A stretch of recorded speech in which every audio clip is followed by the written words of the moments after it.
Edukasyon Ito po mga magulang at ay mga hindi po estudyante, pribilehiyo. panoorin Ito niyo po pong mabuti ay at pakinggang karapatan. mabuti po ito. Ito ang dahilan kaya nagsisikap tayo, itong administrasyon, na magkaroon ng college graduate ang bawat pamilyang Pilipino.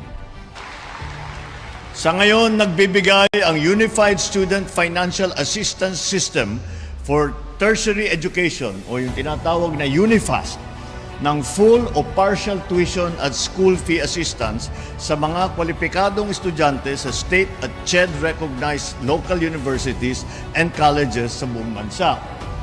Kaya ito ang aking direktiba. Palawakin pa natin ang saklaw ng UNIFAST. Tiyakin natin na malinaw ang guidelines na naipapaalam ito sa magulang at mag-aaral bago pa magsimula ang pasukan. Naniniwala ako na sa bawat batang natututo, may pamilyang umaangat. Sa bawat pamilyang umaangat, may mas nagiging matibay ang ating ekonomiya.